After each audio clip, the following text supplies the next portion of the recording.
Good evening, friends, or good morning, or whatever good there is in your part of the world at this moment. Tonight is actually the first lesson of all of the lessons over the 24-week course that we're going to travel together.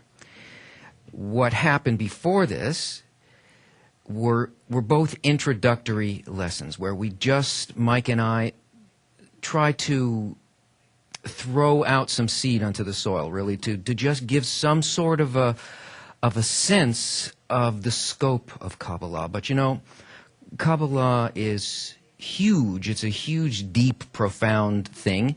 And it's also very, very simple, meaning that it's a step-by-step process. It's something that actually exists in nature. It's not some kind of a construct, some invention of some smart people from, ancient times that we can now relate to in some kind of miraculous way. It really is the system of nature itself. It's how to understand that, and there is a process involved. And that is what we're here to learn. So we really can't leap from all of the wonderful appetizers that we tasted in the first two lessons to immediately knowing what, how, where, and all those things that we're so hungry for. The fact that the appetizers made us hungry, well, that's great, because that really is part of the way that nature works. But you can see that on the forum, which has been just enormously active, that the main thing that's happening there is that people are rightfully quite excited and are saying, okay, well, how do you do it? And sure, okay, like I have to realize this and that, but how do you do it? Well, this is what we're going to learn, but learning is not a matter of giving you some kind of a practice, like sit down and meditate or put on tefillin or go to church or what. It's not a bunch of things that you can put in your pocket. What we have to do is we have to slowly be pointed at the right things, develop the right desire for the right things, and it's a process. It takes patience and it takes involvement, not just with the material, but with the entire environment. And our environment is made up not just of buildings and technology and so on, the things that bring you the lesson, but the environment is made up of thoughts. Thoughts that come, intentions, feelings, that come from the absolute highest levels of nature. The levels of nature, the laws that actually create and conduct life. So this is the environment that we're in. But it's clothed for us. It looks a certain way and it feels a certain way to us. And it looks and feels like people in a world and so on. So in this world, the place that really represents desire, that carries with it desire, thought, and connection have to do with three things. The right books, which contain thoughts, the right teacher, that is a guide, that can help us once we start feeling the difference between a state in which we are disconnected, don't really feel or sense anything about our nature or the nature around us, and the correct group, that is an environment of friends' desires, goals and desires, an overall influence. It's not clear to us right now at this point in our development why all three of these things are very important, but they are, and this is what we have to become involved in. Not with the physical parts of it, but with the intentional part of it, with the part of it that desires, with the part of it that lives on a higher level. This is what we need. Because the environment actually, though I'm not going to go into it tonight in a lot of detail, the environment is the place from which we receive the light from the Creator. It's the place in which we make the connection with the Creator. But we don't make it individually. So that's why all of these things are really necessary for us. In the lesson, it's not really very important what you do and don't understand. It really is much more important what you want. For instance, there were a number of people who asked questions. They had things happen to them over the week, and they posted these questions on the forum. And rather than answering the questions, even in one case, I even locked the string, because what I suggested, the advice that I gave the person asking the question, and it was a good question. I mean, it was a sincere question coming from a very deep part of that person who really was treating this whole experience for what it is. That there is a door, there's something available here, that reaching spirituality is possible. And that this person was bringing their deepest question at that moment. So the advice, which I passed on, which is also the advice that I've received from my teacher, is bring it to the lesson.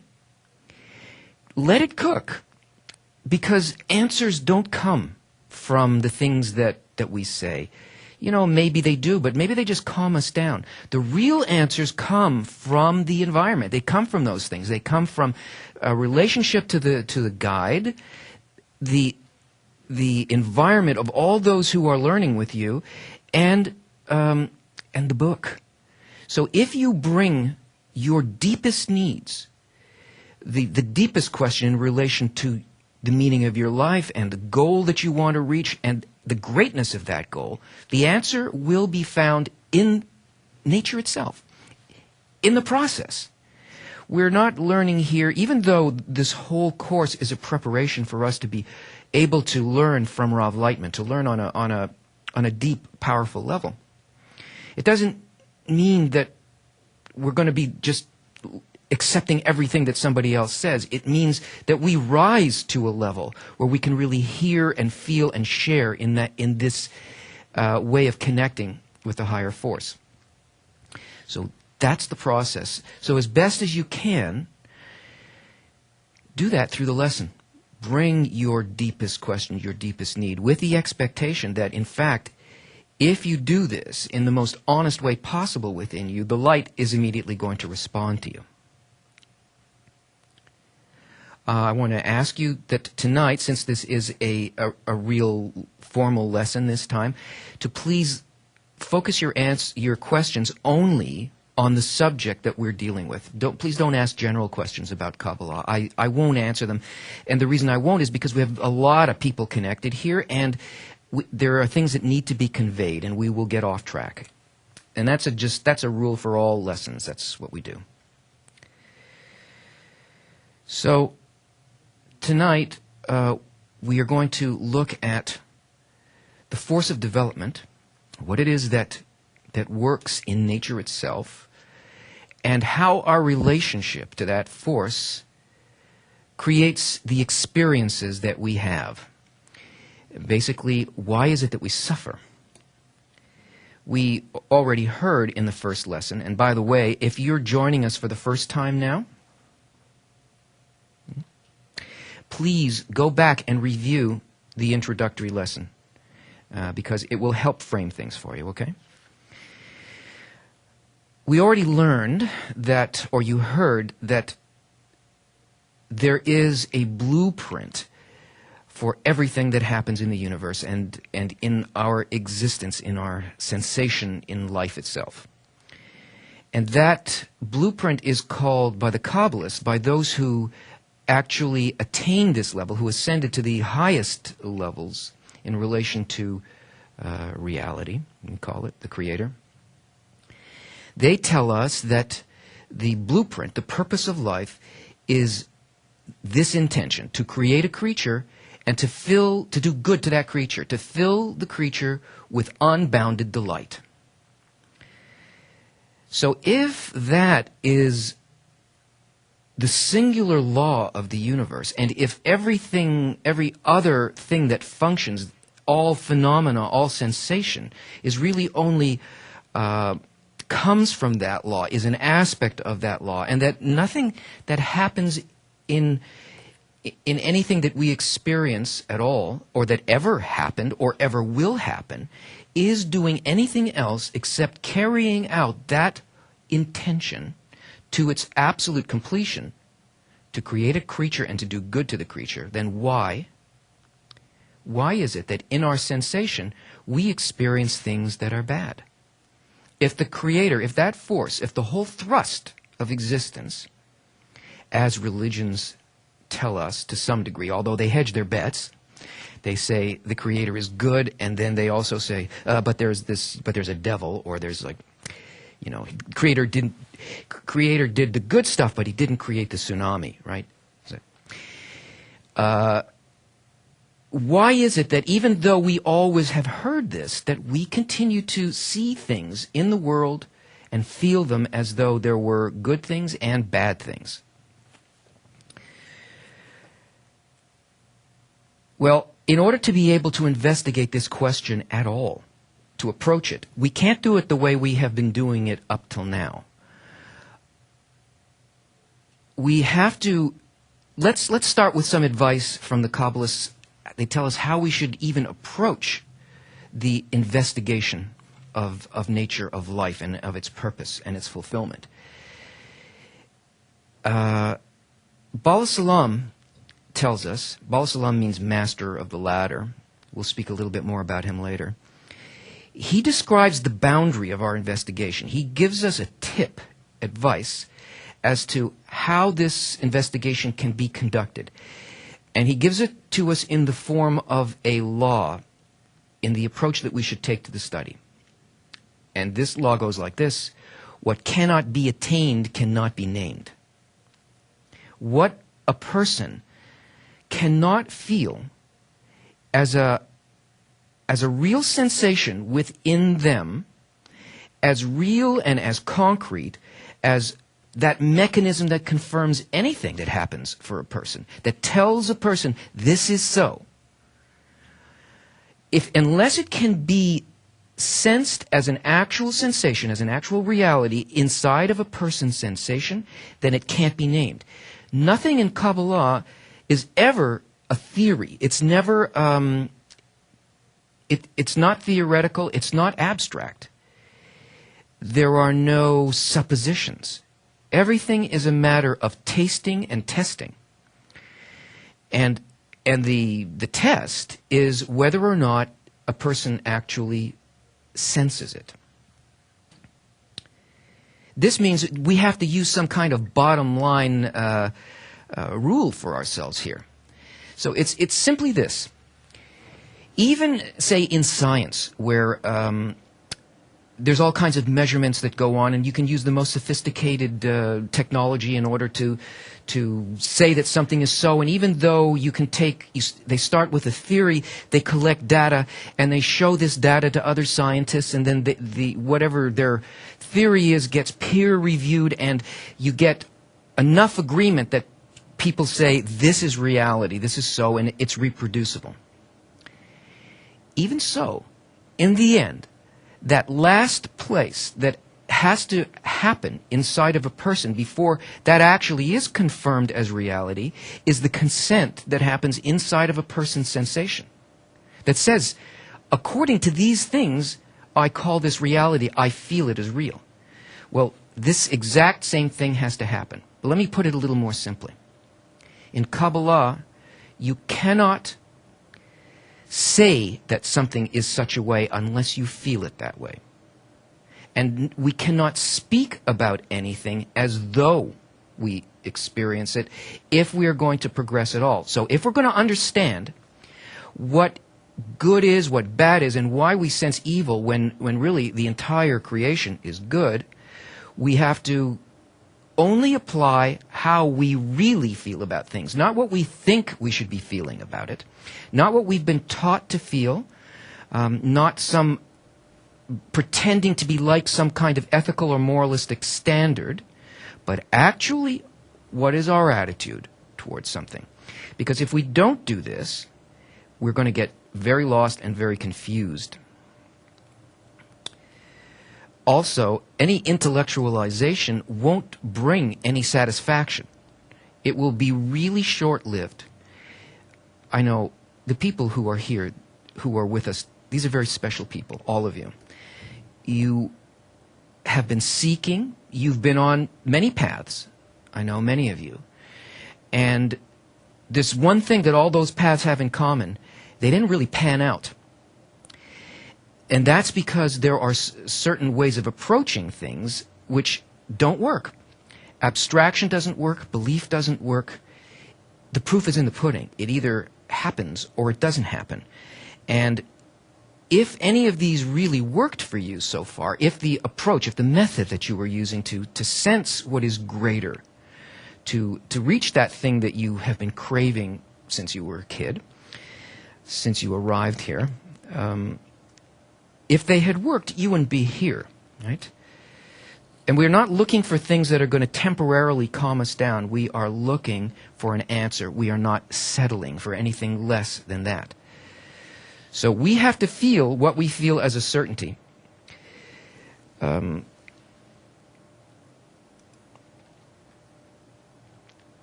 We have a problem, though, in being able to analyze this good and what's good and what's bad, aside.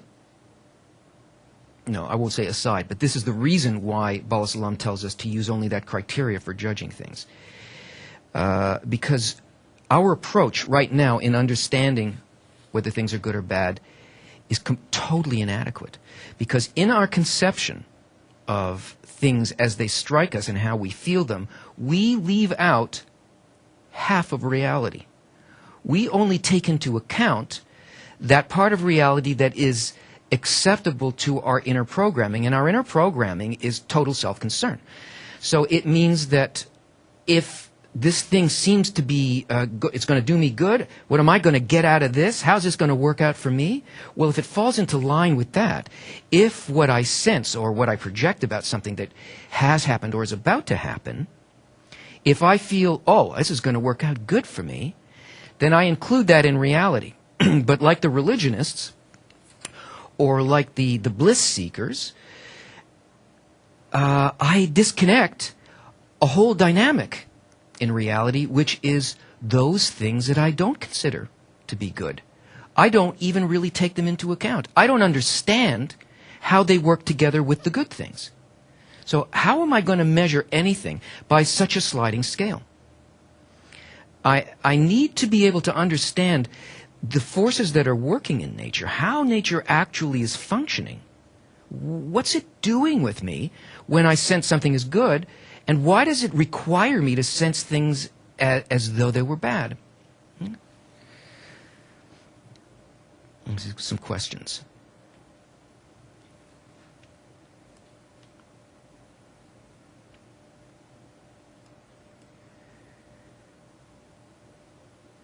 Hirsch from Atlanta, now in Buenos Aires.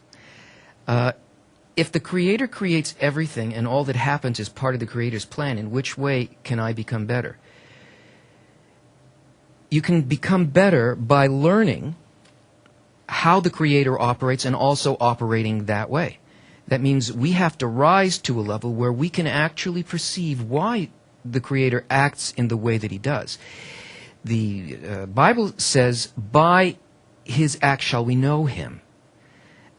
Only by how the Creator relates to me and my relationship to the Creator can I begin to learn anything about what His intention actually is. But it can't be from this level. We have to learn to rise to that level. Right? So first we have to understand how the forces of nature are working with us and what they're doing with us. Mick from London, how does one know if they're moving in the correct way? How do we know what level we're at? Right now you're at the 0 level, okay? A person knows actually by the amount of desire that they feel towards the goal. That gives them their first hint as to whether or not they're progressing. Why desire? Because this force of development we're operated from above by one particular force. And that is a good force, but it operates us according to 2 prongs. It operates us according to what we want and what we don't want. emptiness and filling. And every motion that occurs, any change that will develop us along the line so that we can say, oh, we were in a certain state and now we are going to be in another state, or I am in another state. I recognize from where I am, where I was. This is only in relation to how we are operated by desire. That means there isn't anything that happens here that we can call movement that isn't a matter of a calculation that we make, a sensation that we have, that rather than being in a position that I'm in right now where I'm beginning to feel not so comfortable, not so good, like I don't really want to be in this position anymore. Right now, when I'm not consciously involved with my development, it's the only thing that's going to move me. If I become uncomfortable, I make the calculation that to lift my finger to my nose and to scratch it will relieve this itching, and I will feel way better than I felt just a second before. There's some kind of a lack, some kind of a discomfort, and then that motivates us forward to make some kind of a change. So how would it be possible for us to feel any kind of change or any kind of growth if everything that occurred all the time was only good and comfortable? We would sit like a lump forever. We'd sort of put your hand down, as Rabash says, you'd put your hand on the table, and you would never lift it until you died. Because that's the way that nature works with us. It advances us through creating needs. And it supplies the fulfillment of that need, the delight, the good to the creature. It had to create an empty space within the creature in order to provide any kind of a place for there to be the possibility of fulfillment.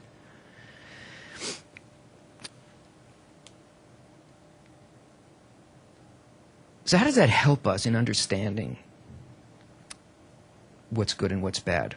Well, if we analyze, just watch, just observe what kind of our sensations in relation to good and bad, we'll see that they're always related to the desires that we have and whether or not we think that we are being filled by this desire based on our own programming.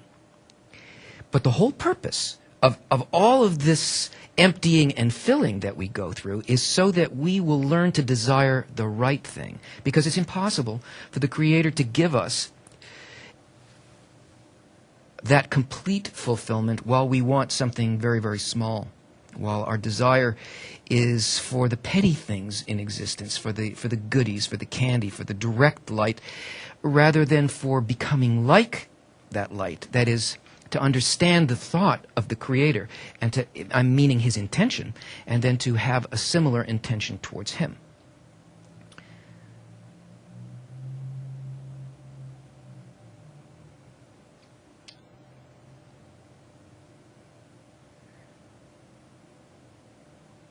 Paco from Spain is asking, the Creator expresses Himself through our feelings and emotions? Excellent. Very good question. The Creator, everything, all of reality, everything that happens, only happens inside of our own vessel. It only happens within us. This is why Bala Salam tells us that what cannot be attained cannot be named. We don't speak about anything outside of our sensation, because it would be a lie. It would be an abstraction. It would be, a theory. It would be what is not. And then we will become completely lost. So yes, the sensation of the Creator, the sensation of everything exists within the Kli. There is no other final confirmation that exists anywhere, no matter what we think about objectivity. It finally comes down to a confirmation that happens within us that is unquestionable within us. For instance, when you fall in love with somebody, nobody has to tell you that that's what you feel. And nobody can convince you that you don't feel that. And on what basis do you say that you feel that? How do you prove that you feel that way? You can't. But you simply do, and you know, and it's an unquestionable thing within you. That confirmation, that sensation is a taste. It tells you precisely what is so, and in fact, it happens not. They say when you fall in love, you're nuts. You lose your mind. Yeah. Because when that kind of connection happens, when that kind of confirmation happens, it never comes because somebody else told you that, because you read it, because of any kind of an external thing, but because within our own vessel, in relation to a desire and a filling, we could connect with not the externality of it, because love is not some kind of an action. Love is really an intention that we have. It's the goods on the inside. It's the fruit, not the peel on something. And this fruit and this goodness has to come within us, or we can't say that we're fulfilled or we're happy. And it has to be within us without a doubt. So, yes, we learn about the Creator within us and nowhere else. There's another question, but I don't have a name connected to it. If good and evil do not exist, through which scale of values can I understand violence, war, and hunger? Well, we certainly can't understand good and evil through the kind of scale that we normally apply to this question. Why? Because it's a sliding scale. We're built in such a way that our programming tells us to run towards what is sweet and to run away from what is bitter. We are puppets. We are complete robots as far as that's concerned. We actually have no free will in that regard. We are completely operated by this system. We think that we're making some decision to do this, but it's just like a remote control car, It is operated according to this other system. So everything that we consider to be good has to do with what I think is good for me, and everything that we think is bad excludes me or makes me feel empty. That's a sliding scale. And it's a sliding scale because only if you look at it the way that Baal Salam tells us to look at it, which is it has to be what is not attained cannot be named. In other words, it's got to be that bottom line sensation that you have. Let's say, there's a big political scandal, and it's a horrible scandal, and a guy he's a member of government. He's part of the, I don't know what your system of democracy or autocracy is, but he's one of the top guys, okay? And he's been taking bribes. Well, in autocracies, that's good, so let me pick something else. Democracy, okay, where we are supposedly good people. And just huge amounts of money has been going to build himself villas all over the place, and he's been using it to run guns and sell drugs. This guy is bad. This is the worst thing that could happen in our government. I can't believe that such a horrible scoundrel could exist in our midst. We have to get rid of him. Everybody says that. Okay, but is that an objective evil? What if you're this guy's nephew and he also bought you a villa and a beautiful convertible? It's good. It's good. In your sensation, it's good. Because our programming says what is good for me is good. And it doesn't matter what we say about it, what we should be feeling. The fact is that isn't what we feel. So you can't call that evil, right? I'll give you another example. You have you have a huge Hurricane Ike is now barreling towards southern Texas, right? It's a Category 4 right now. It's going to tear that place up. Everybody says, oh, it's bad. I mean, not that we're not entertained by the thought of this and watching every moment as it advances towards there and, ooh, the destruction. But leaving that aside, people are going to get hurt. A lot of people are going to get hurt. Lives are going to get overturned. It's going to be bad, right? So we all say, oh, this is terrible. Oh, the humanity.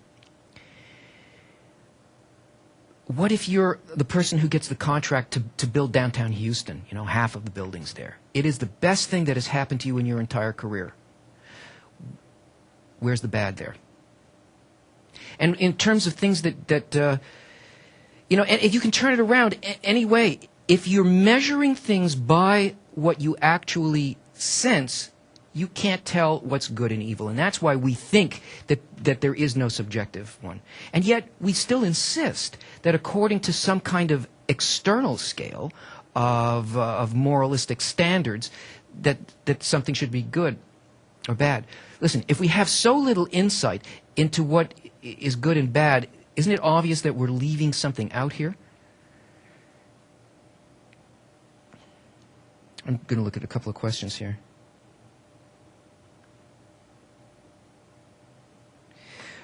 Joseph from Montreal.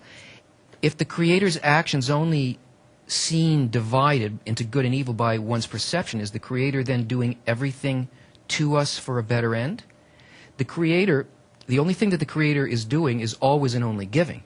The only thing that's happening at any time is the fulfillment of the creature. Who's the creature? The will to receive is the creature. There is only the Creator and the creature in existence. The Creator never changes at all, always exactly doing precisely the same thing, unconditional love. Our perception of whether He's doing good or bad to us is the same as a kid's perception of whether their father is doing good to them when he tells them, put that toy away and go to bed. I hate you, Daddy. It has nothing to do with the intention of the Creator or of the Father. It's always singularly on the love, protection, and well-being of the child. But what the child wants is not consistent with the overall law, the plan, the love. It's not consistent with the Father's love. So this difference happens inside of us. Mike from Nevada, not having reached spirituality, do I not then feel spiritual pain? Not now. Right now, we feel egoistic pain. We have to enter spirituality before we can feel spiritual pain. What you feel is a lack for being able to draw close to spirituality.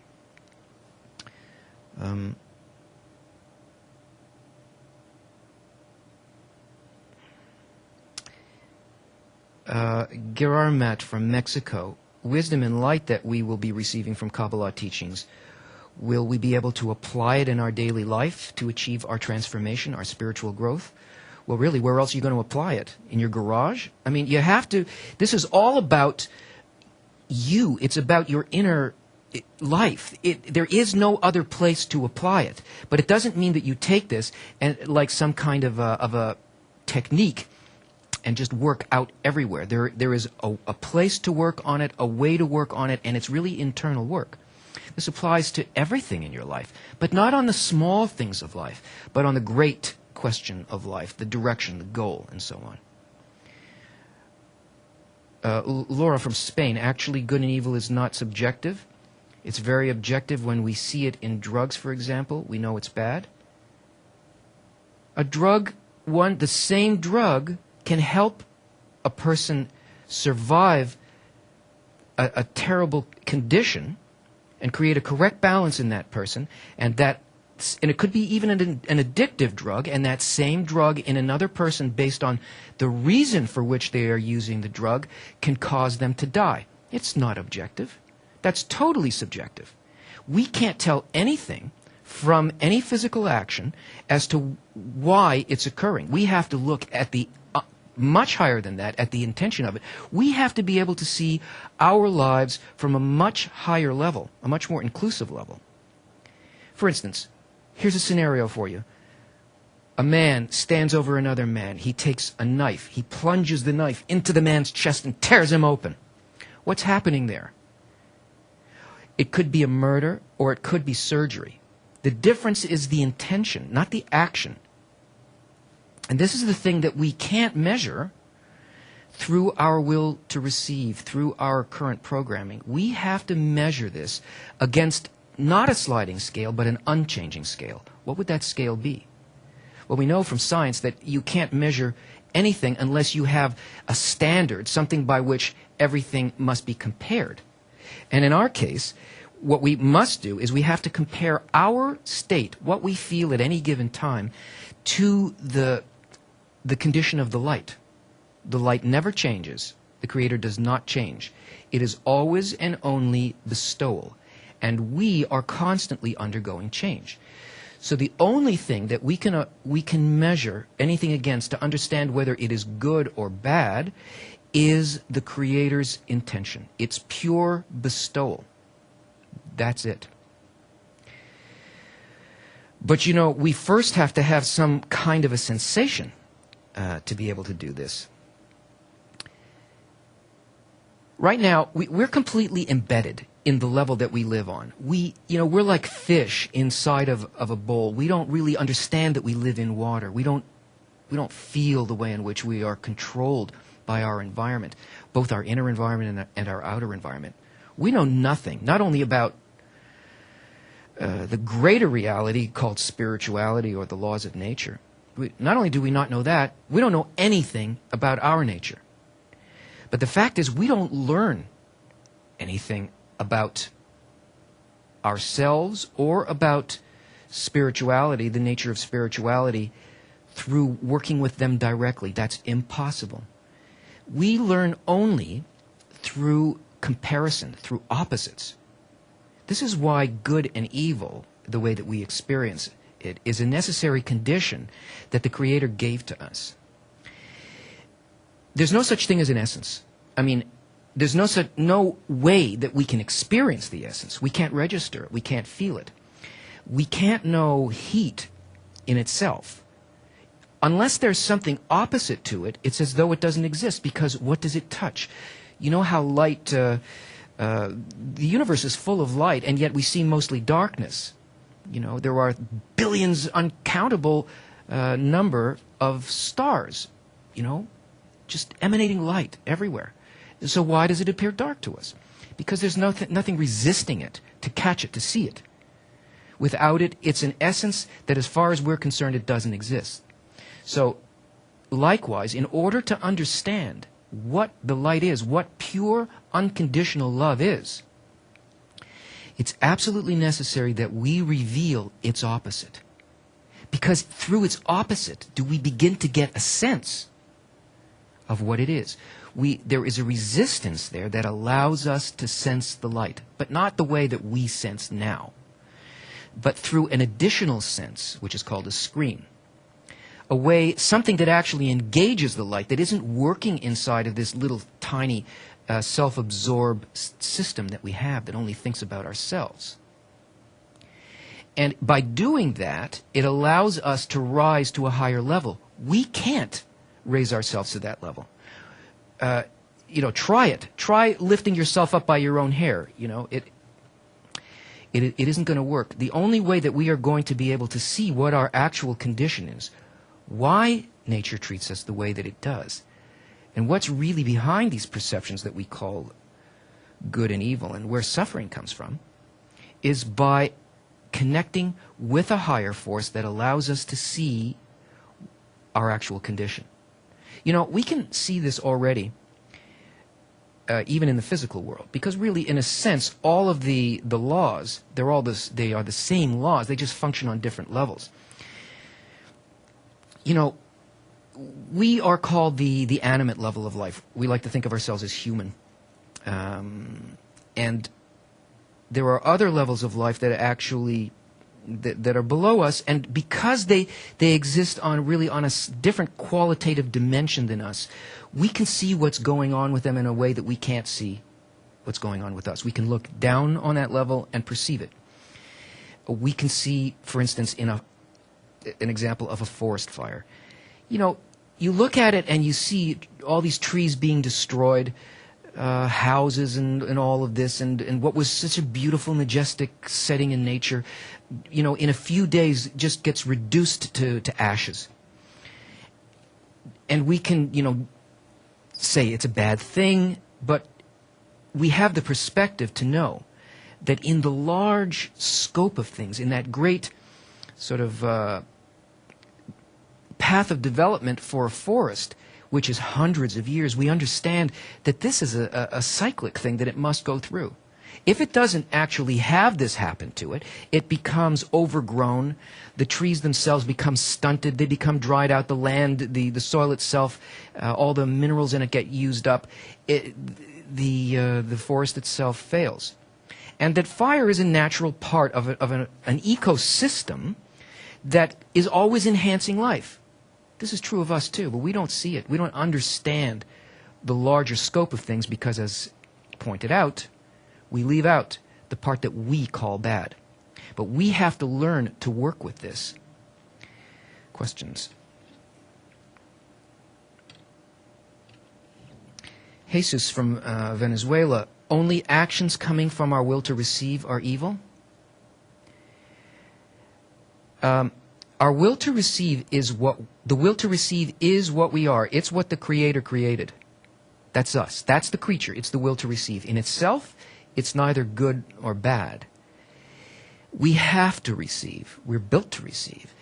And in order to bond with the Creator, we must receive from the Creator, because remember, the whole purpose of life is that that there should be a creature, and that the creature should be filled with good.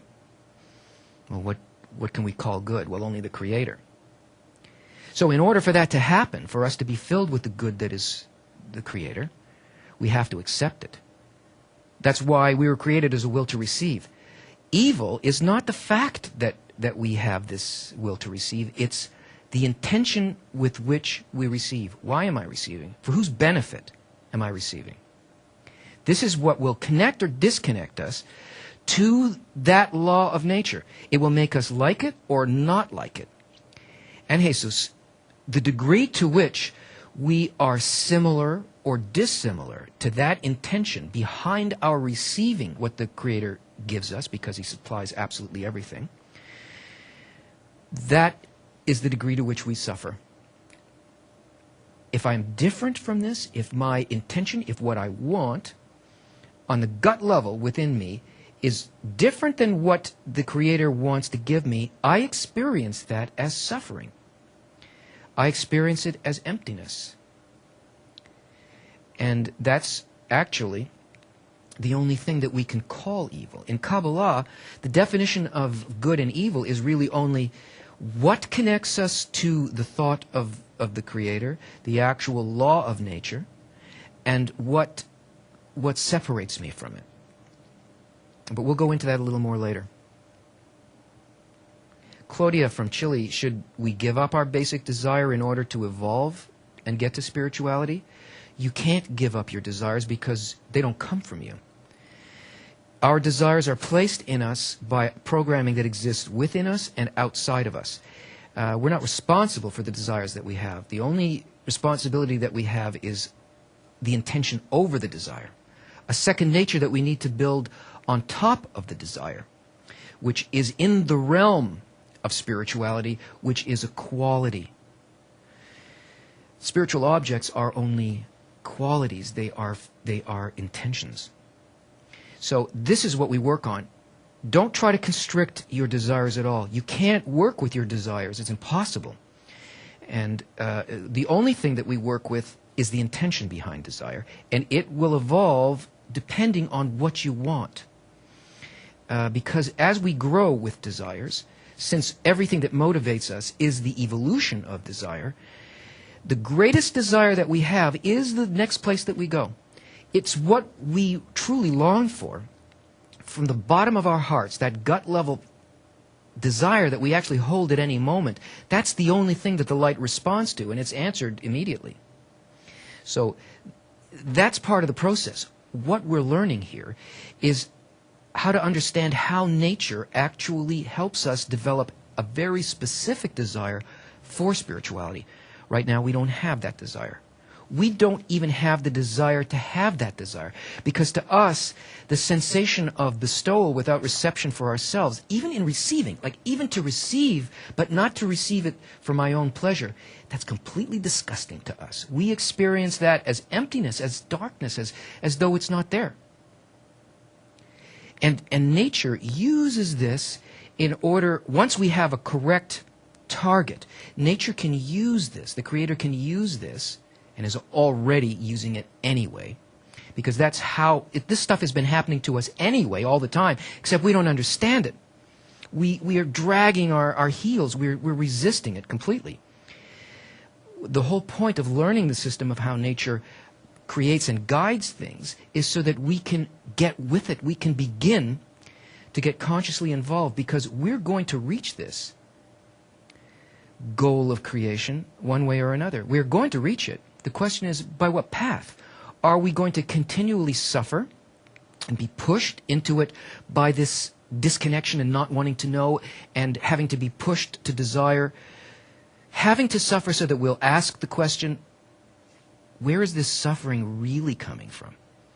What do I really have to do in order not to suffer? That's why this happens to us, until that point in the heart awakens and we want to get involved consciously in this. Then we learn a process. And the only thing that the process does is it doesn't change what nature does. It's not supernatural.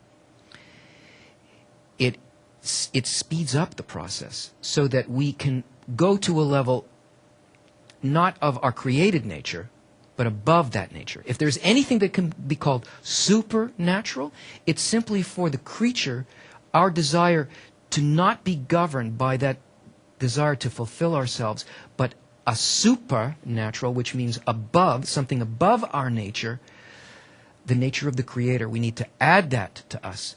To make that the meeting point between the creature and the Creator, we have to have exactly the same intention towards what we receive as the Creator has towards us. How can we possibly get any kind of a sensation like that? You probably saw that film that we did called Perceiving Reality, in which you saw this, that we are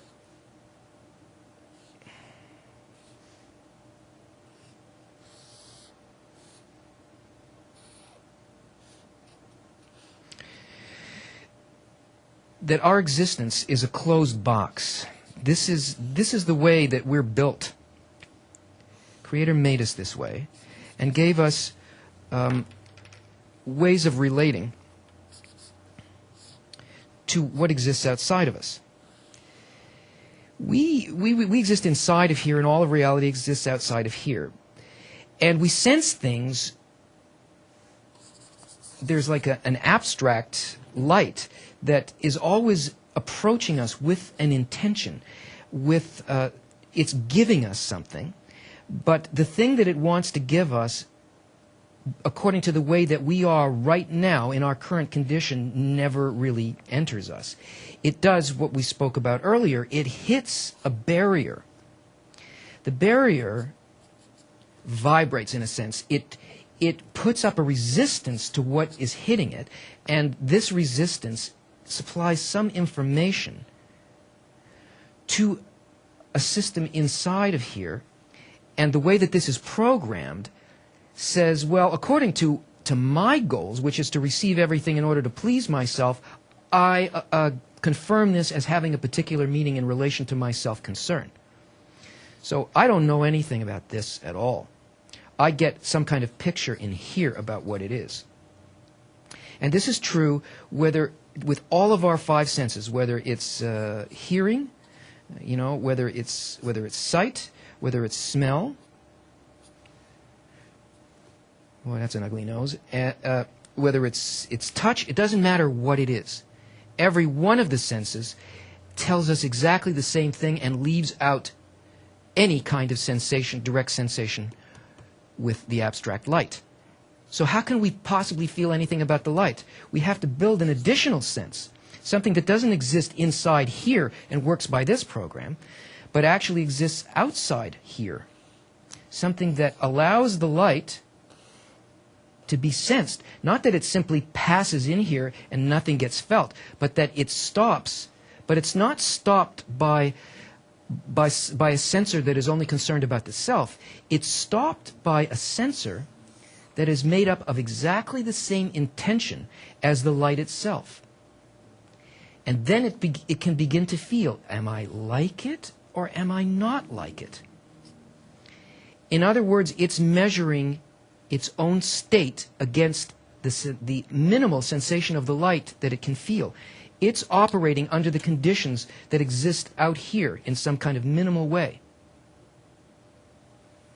This is what allows us to begin to understand what it is that nature is doing with us, how the Creator's providence works in order for us to be able to begin to sense it. So since we must sense by opposites, since we have to feel that way, we have to understand that this is the reason that the Creator treats us in the way that He does. He provides us, when I say He, when Kabbalists say He, in relation to the Creator, it doesn't mean the Creator is a man. The force of bestowal is also called He. That's all that it means. It's just a term, okay? Let's look at your questions, and then we're going to go on to a spectacular part of the method of study.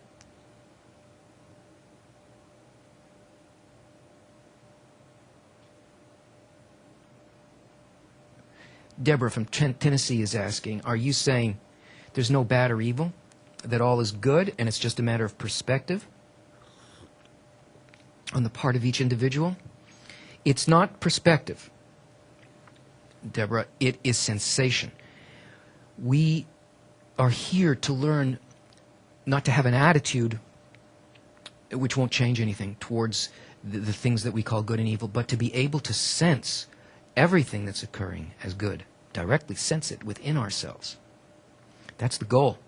Because we feel empty because we're leaving out all of these actions that are occurring. We feel them in their opposite only because we're not like that. We wouldn't do such a thing to ourselves because we don't feel the depth of responsibility and love to manage a system in such a way that regardless of whether I feel anything out of it, it will advance to its fulfillment. The Creator is not concerned about how He's doing. And we also have to reach a state like that. So we have to learn through free will, which is given to us by this sensation that the Creator is hidden from us. It gives us a space to consciously create a similar desire within us as the Creator has. Not that the Creator forces us to do this, because in that case, we would simply be receiving. We'd be robots, but spiritual robots. That's not the thought of creation. The intention of creation is to give us a place, a space, a method, a force of development that will allow us, within this free will in which the Creator is hidden from us and we sense things as though they're good and evil, that we can choose to not see that way, to attain exactly the same thing, and to become equivalent with the Creator, not to become a receiver, but to become a giver also. And that is the place in which all of the bounty exists. The possessor of the bounty is the giver. And it's the difference between winning $30 million in the lottery, imagine how wonderful that would be, and being money itself. The money itself. What does money feel? Money is simply the means of fulfillment. This is what we need to reach, because that is the condition of the kind of bestowal. I mean, it's not it, but it's as close as we can get to it. Joseph from Montreal, the Creator's actions give us our desires? Yes. Al from Atlanta, my life is seemingly falling apart.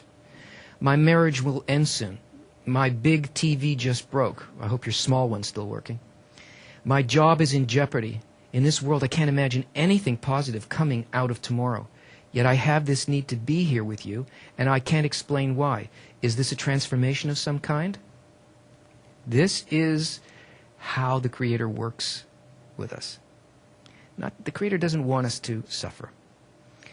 The Creator wants us to want something better, bigger, on a completely other level, and not for ourselves, because while it's for ourselves, we're imprisoned, we're not free, we have no free will. We're simply the slave of our programming. And the Creator is making opportunity for us. Some questions, some Spanish questions.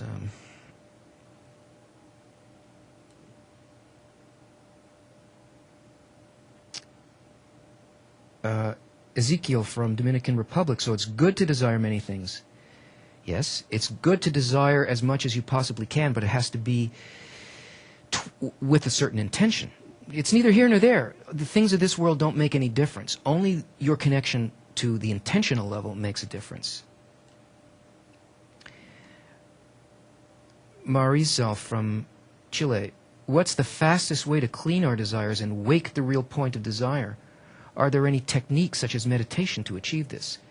It's impossible to achieve it with meditation. Meditation quiets your desire. I'm telling you right now what the method is. So let's move. You see, it's so invisible to us. We can't imagine that if we simply listen to and get with the laws of nature, that we will actually reach it. Oh, I got a message here that we lost the Spanish translation. So we're gonna, okay. So what I would like you to do is I would like you to go to the classroom page and open the article that is linked there. The article is called "There's None Else Beside Him." And please open it up and have it in front of you.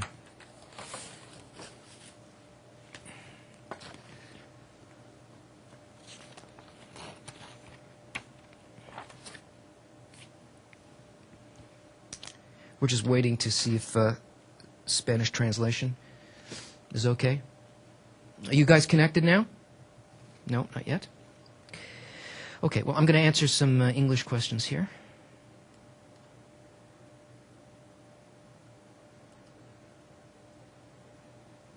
Shoshona from Jerusalem. How should one relate when others around you relate to petty aspects of life, such as nationalism, hatred, and materialism? It doesn't matter. There's nothing to do with that. People evolve and feel desires according to their level of development. It doesn't matter. There's nothing you can say to them. And the only thing about it is that you need to find an environment that is suitable for your goal. If your goal is spirituality, then this is where you need to be. You need to allow yourself to feel the desires of other people here, to connect with them, and so on.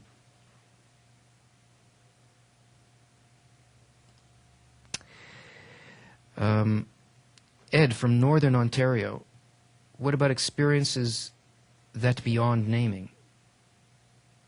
We have Spanish back. What about experiences beyond naming? There are no experiences beyond naming. There is no such thing as some kind of abstract experience. There is nothing outside of the light in the vessel. That's it. If a tree falls in the forest, who cares if you're not there? I mean, there is no such thing. I know we like to imagine stuff like other dimensions and all that, but the dimensions they're hidden from us, but they exist within us. We need to reveal them within us. The other part of how we learn is not just by lectures. Actually, the point of talking about any of this stuff at all is simply to stir up a need. But now we're going to turn to a source text, a Kabbalistic text prepared specifically for this generation. This article that we're going to read explains, this is the cornerstone of the entire Kabbalistic method. It explains everything that we need to know in regards to what events happen in our lives and why. It explains how the Creator is working with us. It also explains the entire system of Kabbalah. This is a very, very deep and profound article. And at any time that while you're working and while you're studying, when you become confused, all you have to do is return to this article. You can read it 1,000 times, and every time you do, there will be something else in there that you need to know and connect with. Now, friends, the way that you work with an article is that you don't listen to it with your head. You have to do everything you can to try to feel the feeling of the author. He's speaking to us, Baal Salam is speaking to us here from the absolute highest levels of reality. And it is these thoughts that we need to make contact with. We need to be able to feel them. So do your best to follow the thought of the author here and to allow yourself to feel it. Now, you're not going to do that unless you bring your biggest question, your deepest desire to it. So keep asking yourself, while we're doing this, keep asking yourself, why am I here? What am I in this lesson for? What do I want out of this? What's going on here? Where am I now? What's the purpose of all this for me?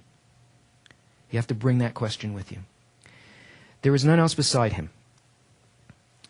It is written, there is none else beside him. This means that there's no other force in the world that has the ability to do anything against him. And what man sees, that there are things in the world which deny the higher household, the reason is that it is his will. He's saying here that there is a single force that operates everything, a single intention that operates everything. There actually is no other force but this. So he says there's no other force in the world that has the ability to do anything against him. There is no negative force. There's a single force at work. And what man sees, that there are things in the world which deny, which seem to say it's impossible to reach spirituality. There is another force acting that prevents me from reaching this, or that does bad. One force does good, another force does bad. The reason that we feel that is because it's his desire, that this singular force wants us to feel this for a certain reason. He goes on. And it's deemed a correction called the left rejects and the right adducts. Adducts means to bring close. It beckons. It is deemed a correction called the left rejects, the right adducts. There's one force that is the Creator's providence, the way that he deals with all of creation, the whole of creation, and with individuals.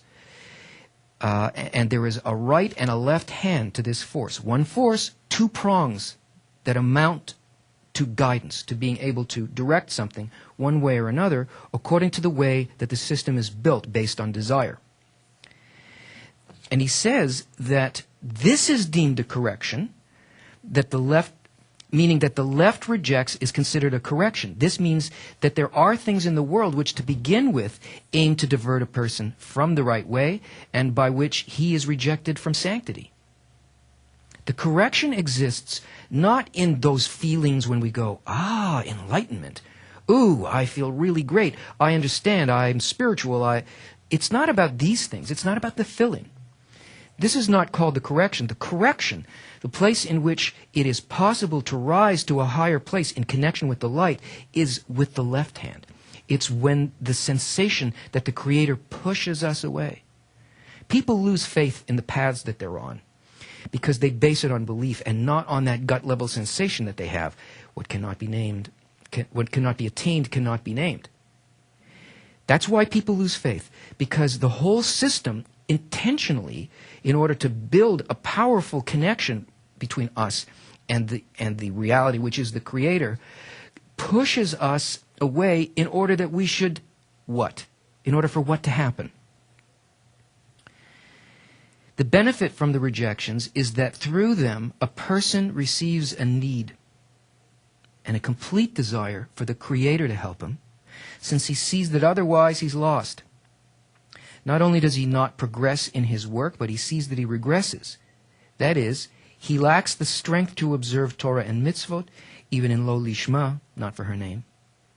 That only by genuinely overcoming all the obstacles above reason, he can observe Torah and mitzvot, but he doesn't always have the strength to overcome above reason. Otherwise, he's forced to deviate, God forbid, from the way of the Creator and even from lo lishma.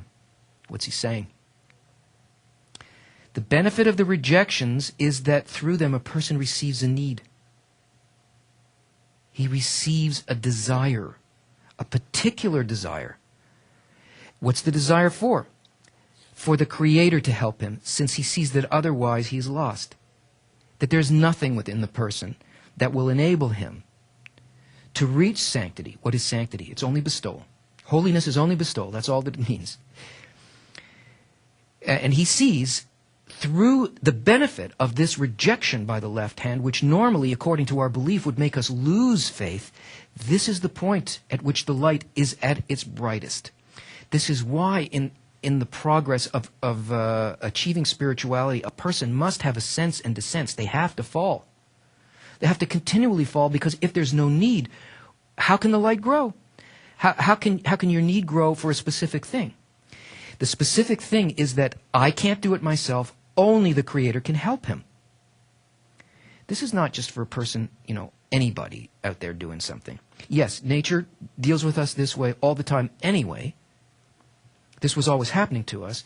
But when we wake up, as we are now, and we are attempting to learn this, how to work with the law of nature, how to become like the law of nature, then once we have that goal, everything that the Creator does with us, that His guidance does with us, creates a specific desire. A desire for the Creator. And this desire for direct connection with the Creator, that's called Israel. It's just the name of that particular lack. He goes in here about Torah and mitzvot. Torah and mitzvot mean the transformation of an egoistic desire to an altruistic desire. That's what it means. He can't do it on his own.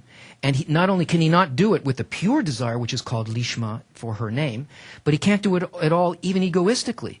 The left hand of the Creator will push a person away hard enough that it will do him the best maximum good, so that the thing that they actually want is to connect with the Creator above reason.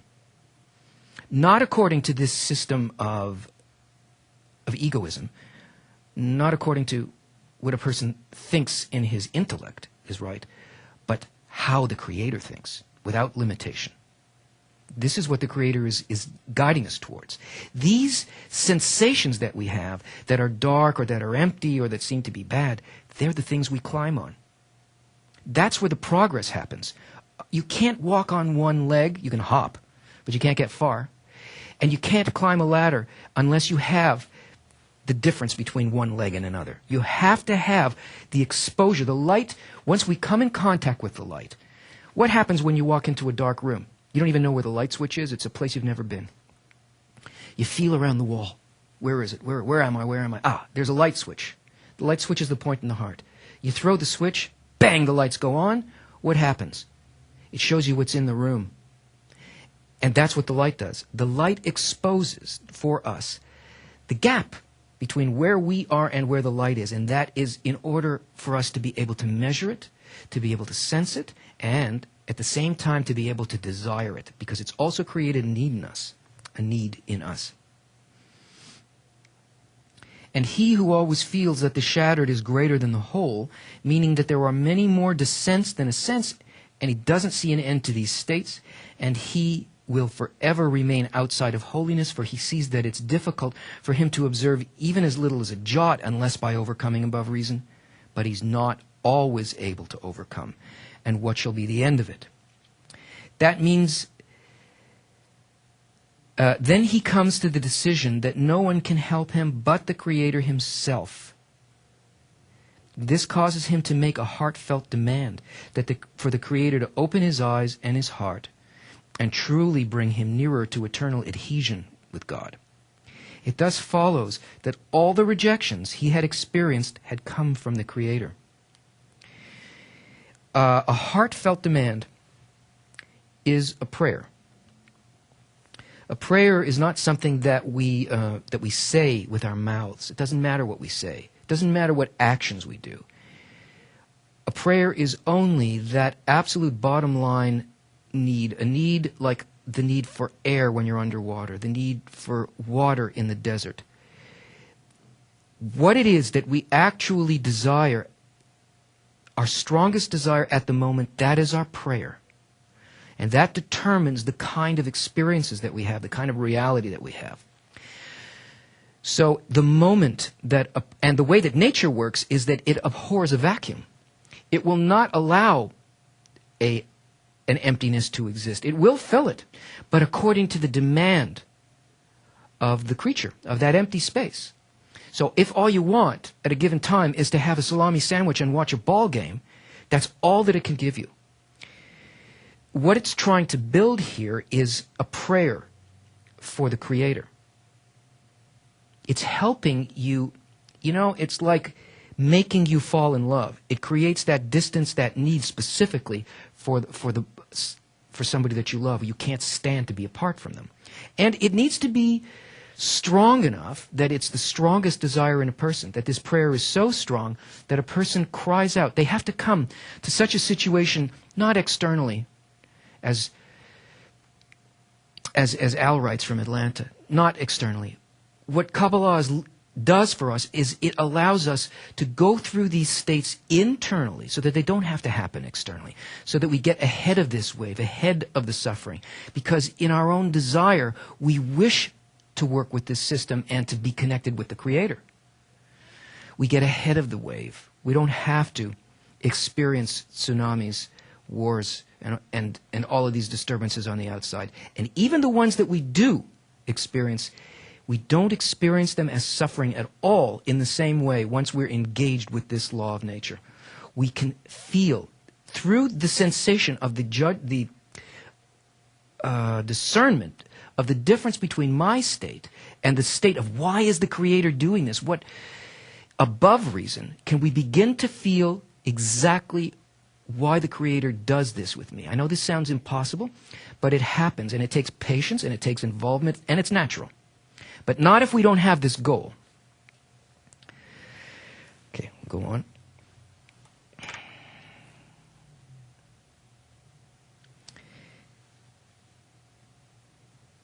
All of the rejections he had experienced had come from the Creator. That means that it was not because he was at fault, that he didn't have the ability to overcome. Rather, it's for those people who truly want to draw near the Creator. And so they will not settle for little, meaning remain as senseless children. He is therefore given help from above so that he will not be able to say that, thank God, I have Torah and mitzvot and good deeds, and what else do I need? The main thing that stops us from advancing in spirituality is the idea that we're righteous, that we love, that it's the inability to have any sense of what's in that darkened room. You only know that you are in the presence of the light if the light begins to show you the quality of the will to receive at its deeper and deeper depth. Now, it will never show us more than we can handle, ever. Kabbalah is a completely fail-safe system of nature. It handles us with absolute gentleness and love and according to what we need just to move us on. No more than that. And it will never break us, and there is no coercion in it. A person does not need to do anything except according to their desire. They only progress according to their desire.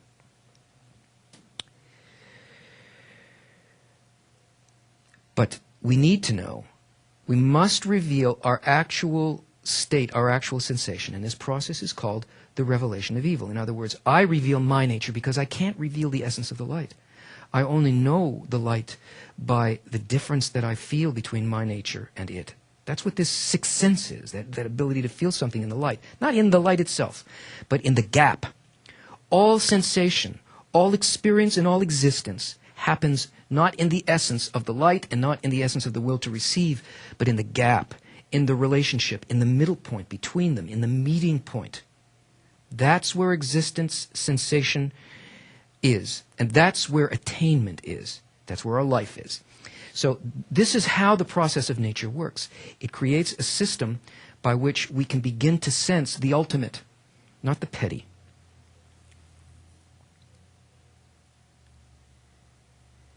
Only if a person has a true desire, he will receive help from above. It will be instantaneous, actually. That's why prayers for, oh, help me out of this situation, or I hope this happens, or, that kind of stuff, those prayers are never answered. If it turned out well for us, it would have happened anyway.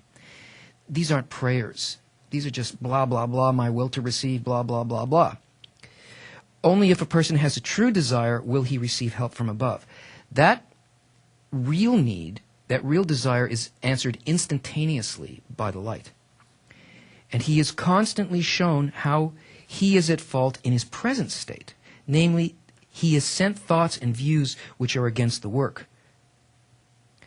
This is done in order for him to see that he is not one with the Lord. And as much as he overcomes, he always sees how he is farther from holiness than others who feel they are one with the Creator.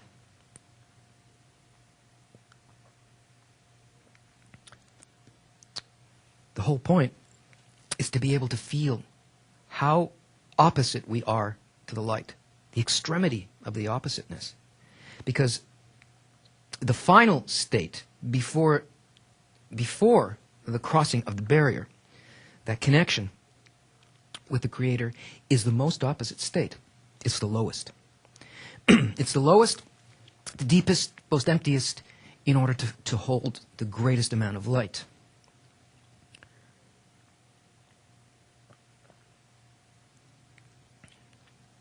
It's the best state, actually. He, on the other hand, always has complaints and demands. He can't justify the Creator's behavior, how he behaves towards him. This pains him. Why is he not one with the Creator? And finally, he comes to feel that he has no part in holiness whatsoever. How is the Creator hidden from us? Not because we don't see him physically. We will never see him physically. We see the environment between the Creator and us. He's hidden from us by our doubts, by our disconnection to the process, by our lack of belief that it is even possible to achieve this. That we feel, what do I need this spirituality for? I mean, I have the salami sandwich and I've got the ball game. So I mean, really, I see the people around me, they're having a better time than I am, and that's how he works with us. He is hidden from us, the light is hidden from us by the things that the will to receive says to us. And it always is about doubts, and it always speaks to us in terms of the reasoning that arises from egoistic desires. A man, he occasionally receives an awakening from above, which momentarily revives him, but soon after he falls into the place of baseness. However, this is because this is what causes him to realize that only God can help him and really bring him closer. A man must always try and cleave to the Creator, namely that all of his thoughts will be about him. This is to say that even if he is in the worst state, from which there cannot be a greater decline, he shouldn't leave his domain, namely that there is another authority which prevents him from entering holiness and which can benefit or harm. No matter what's going on, all that we need to do is to constantly connect even the fact of the things that are occurring to the Creator, to this system of love and development that we're in, and to do our best to justify this act as an act of love towards us, but not from within our reason, and ask that we can really see it that way. If our demand is to be able to justify this, to see that, to say, I receive here, I look at this and my sensation tells me it's tea. But the Creator tells me it's wine. I take it and I drink it as though it were wine. I don't mean to pretend to myself, but to wish with all of my heart, to desire with all of my heart that it would be like that for me. And then a person comes to a point where he realizes he can't do that. And then he despairs so completely that he can't do it, that he turns to the only place where the help actually exists, and that is in that upper force, the upper force, that will raise us to that place where we can look at this system, and we can see that everything is happening over a large arc purely for good, that it is fulfilling the will to the thought of creation.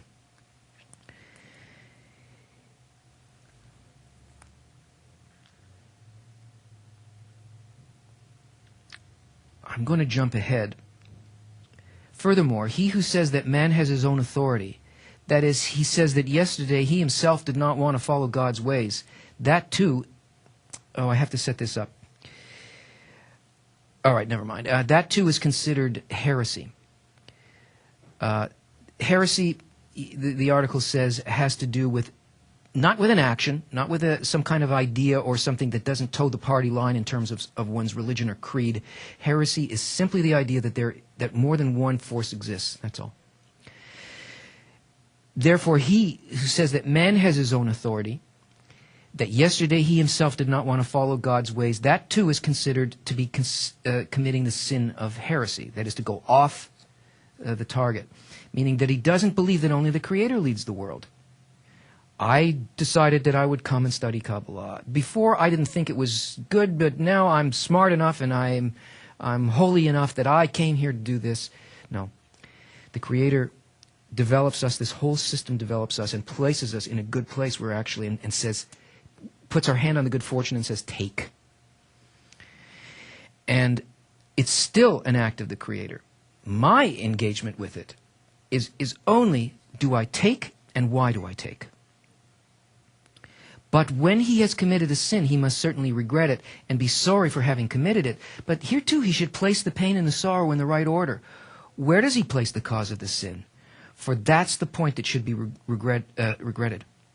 Then one should be remorseful and say, listen very closely to this. One should be remorseful and say, when one feels the doubt, when disconnected, when we become attracted to our will to receive again and we feel we can't accomplish this, we've been pushed away by the left hand. I committed that sin because the Creator hurled me down from holiness to a place of filth, to the lavatory, the place of filth. And that's to say that the Creator gave him a desire and a craving to amuse himself and breathe air in a place of stench. The Creator hurled me down.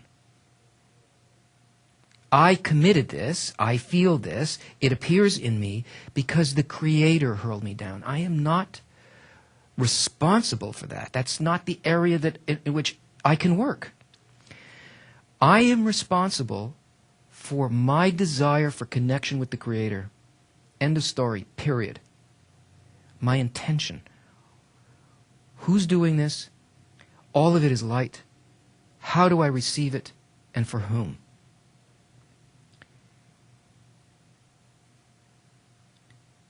Also, and this is very important, this is the other side of the coin. When one feels that now he is in a state of ascent and he feels some good flavor in the work, he must not say, now I'm in a state that I understand that it's worthwhile to worship the Creator. Rather, he should know that now he was favored by the Creator. Hence, the Creator brought him closer, and for this reason he now feels good flavor in the work. And he should be careful never to leave the domain of sanctity and say that there is another who operates beside the Creator. It wasn't me who discovered something that made me feel good in the work. The Creator either draws me close or pushes me away in this relationship of guidance and love. This means that the matter of being favored by the Creator or the opposite doesn't depend on the person himself, but only on the Creator. And man, with his external mind, that is, with the egoistic mind, can't comprehend how now the Lord has favored him and afterwards he does not. And likewise, when he regrets that the Creator does not draw him near, he should also be careful that it would not be concerning himself, meaning that now he's remote from the Creator. This is because thus he becomes a receiver for his own benefit. In other words, when a person feels this disconnection, this lack of interest and so on, we shouldn't feel sorry for ourselves. We shouldn't say, oh, damn, this is not going well for me here. This really I'm not getting what I want. He's giving us very good advice here. If we frame it that way within ourselves, we're receiving this darkness, which is really the greater light. We are receiving that for ourselves. We shouldn't receive even the bad for ourselves, our perception of bad for ourselves. Because when we do that, it's still an act of self-reception. And it is only that act of self-reception that separates us from the quality of the Creator. See, there is something in every part of this system that is good and that can be worked with and in which there are discernments. And every part of it is a place where we can grip internally to build our connection with the Creator through building an intention not to receive for myself. What does he tell us to do with this? Rather, he should regret the exile of Shekhinah, divinity, meaning that he caused sorrow, the sorrow of divinity. One should imagine that it is as though a small organ of the person is sore. The pain is nonetheless felt primarily in the mind and in the heart and the mind, which are the whole of man, and certainly the sensation of a single organ cannot resemble the sensation of a person's full stature, where most of the pain is felt. Likewise is the pain that a person feels when he is remote from the Creator, since man is but a single organ of the Holy Shekhinah. For the Holy Shekhinah is the common soul of Israel. It's the collective. It is our complete and total interconnection with each other. And those who we function as though we were an organ of the body of desire, a particular organ of desire. And if we are cast far away, the suffering happens not only in us, but in everyone. And we should be concerned about that is felt in the generality and not within us. If we think about our connection with others and not about just our situation, we receive this connection to divinity. That's where the Creator is revealed. This is why group is very important as well.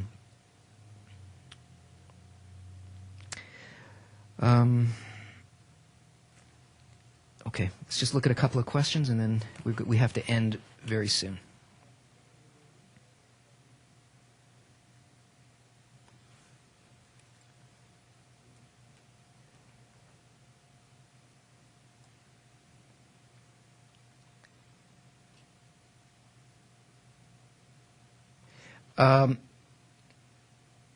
Alejandra from Argentina. Our intention has to be a good intention to be in harmony with the Creator?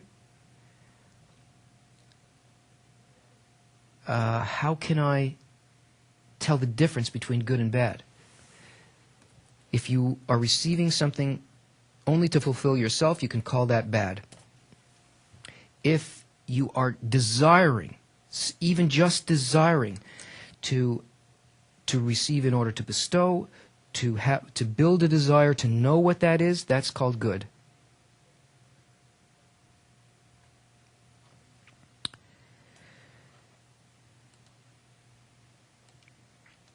Bibiana from Argentina. Isn't the left that receives? These concepts are not clear to me. We're not speaking about the left and right of us in this article. Baal Salam is talking about the action of the guidance of the Creator. So there's neither right nor left for us at this point. We simply have an egoistic vessel. Right now, it's simply saying that the Creator either draws us close or makes us feel empty or distant in order for us to have a desire for Him.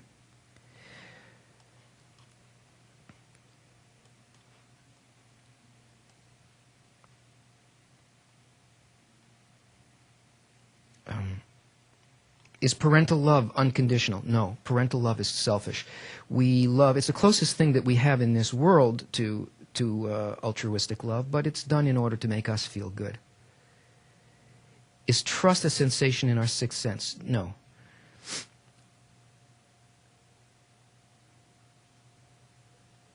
Once we flirt with this sensation, is it possible that our body isn't already fit to receive it physically? You don't even need a body to receive it. This is something that happens inside of a person. It's no kundalini or any of that stuff. That's purely physical. Stephen from Seattle, what does that mean that we learn the method of Kabbalah for others? It means that if we receive in order to bestow, the benefit that we receive needs to be in an unlimited vessel, not a small one that can be filled to the point where we become sickened by what we receive. It has to be so great that it expands endlessly, and so does the light expand endlessly. And the only way that can happen is if I can feel the desires of others and wish to fulfill them, and from that I get my pleasure. That's a kind of vessel that can expand infinitely.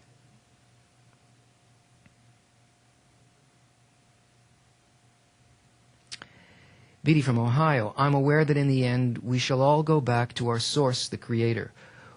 What is the fate of a perceived wicked creature that fails to repent and do good deeds? There's no such thing. we don't simply go back to our source anyway. We reach equivalence of form, and we reach the point at which the source of our soul, and we go beyond that into an equivalence of form with the Creator. And there are no wicked. And when we attain the similarity of form with the Creator, we see that there's no such thing. And there are no good deeds. There are only good intentions. There are a lot of questions here, tons of questions, and rightly so. But I really needed to cover as much of this as possible. I want you to please finish reading this article. Read it more than once. Pick a paragraph from it tonight before you go to bed. Pick a paragraph of it. Just read a paragraph, not a lot. Make it the last thing you do before you go to sleep. When you wake up in the morning, and don't listen to the radio or anything like that right after you read this. Read it, turn off the lights, go to bed. Go to sleep. Wake up in the morning, read exactly the same thing, and then go out and do your day. Ask questions about this article on the forum. The ones you have now or the ones that arise in relation to this. Take this article with you into the day. Next Sunday, you're going to begin your first real lesson in the technical work with Mike Kellogg, and you're going to learn about the 4 phases of direct light, the actual creation of the creature, and you will learn what soul actually is. You're going to begin to learn those definitions of where soul exists. We don't have souls in this state. This is what we're building.